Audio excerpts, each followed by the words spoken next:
এই ক্যারেক্টার আমি করব, এই ক্যারেক্টার কি আমাকে দ্বারা মানে আমাকে দিয়ে সম্ভব হবে? আমার কাছে মনে হয় যে একজন শিল্পী তার অভিনয়, তার মানে অভিনয়ের দিকেই ফোকাস করা উচিত।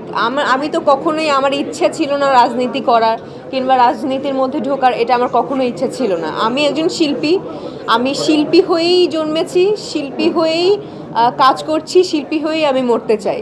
আসলে এটাই আমার মনের মধ্যে, এই জিনিসটাই আমি গেঁথে রেখেছি। সো রাজনীতির ব্যাপারটা প্লিজ ভাইয়া, আমার এই ব্যাপারটা আমাকে কোনো কোয়েশ্চেন করবেন না, এবং এই ব্যাপারটা আমি নিজের মধ্যে আনতেও চাই না। আস্তে আস্তে একটু একটু করে সবই জানতে পারবেন। এই যে হুট করে আজকে এই সিরিজের কথা, আপনারা তো এর আগে হয়তোবা একটু আন্দাজ করতে পেরেছিলেন যে পূজা হতে পারে, বাট শিওর ছিলেন না। ওইভাবেই আসলে একটা সারপ্রাইজ দিব যে না, বড় কোনো একটা সিনেমা করছি।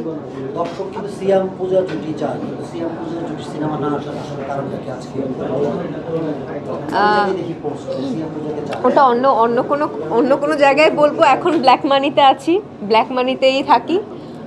অন্য কোনো ইন্টারভিউ তো এটা বলবো।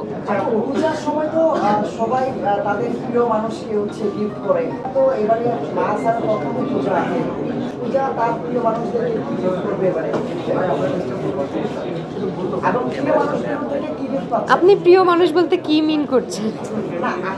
আমার ফ্যামিলি সবাইকে শপিং করে দেওয়া হয়েছে, গিফট দেওয়া হয়েছে। সো এই আমি কি বলেছি বয়ফ্রেন্ডের কথা? এই যে চোরের মন পুলিশ পুলিশ, ব্ল্যাক মানি নিয়ে, হ্যাঁ ডেফিনেটলি নতুন পূজাচেরীকে না না না, পূজার একটাই ব্ল্যাক মানি আছে, সেটা হচ্ছে ওয়েব সিরিজ ব্ল্যাক মানি। আর ডেফিনেটলি নতুন পূজাকে আপনারা দেখতে পাবেন, যাকে আসলে আমি নিজেই দেখিনি, এবং আপনারা অন্য কোনো সিনেমাতেও ওরকম লুকে দেখেননি, ওরকম ক্যারেক্টারেও দেখেননি।